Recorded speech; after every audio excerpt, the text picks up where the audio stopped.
Hello, আবার চলে আসলাম নতুন একটা ভিডিও নিয়ে আপনাদের মাঝখানে।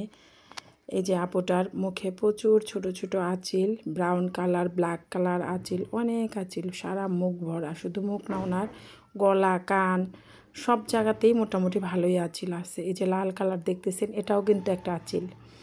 তো যাই হোক, আঁচিলগুলো কীভাবে রিমুভ করি আপনাদেরকে এটা দেখাই দিছি। একবারে ন্যাচারাল স্কিন ওনার, কোনো ফিল্টার আমি কিচ্ছু ইউজ করি নাই। সরাসরি মোবাইলের ক্যামেরাতে দেখাই দিছি। ওনার অরিজিনাল যেটা, সেটাই আমি দেখাচ্ছি। প্রচুর পরিমাণে আঁচিল ছিল, সবগুলা মেশিনের মাধ্যমে আমি রিমুভ করছি। এখন জাস্ট ক্লিন করতেছি আর আপনাদের দেখাইতেছি যে আসলে জিনিসটা কীরকম হয়। যাদের এরকম আঁচিল আছে সবাই চলে আসতে পারেন আমাদের এখানে। একবারে 100% গ্যারান্টি সহকারে আপনাদের আঁচিল আমরা রিমুভ করব, তিল রিমুভ করব, এবং যাদের জন্মচিহ্ন আছে সেগুলোও রিমুভ করব। বিভিন্ন রকমের ব্রাউন কালারের তিল আছে, এগুলো সমস্যা নিয়ে আপনারা সবাই চলে আসতে পারেন আর আমাদেরকে স্ক্রিনশট নিয়ে দেখাতে পারেন যে কী কী সমস্যা আপনাদের আছে। একবারে গ্যারান্টি সহকারে আমরা এগুলা রিমুভ করে থাকি। Bye bye.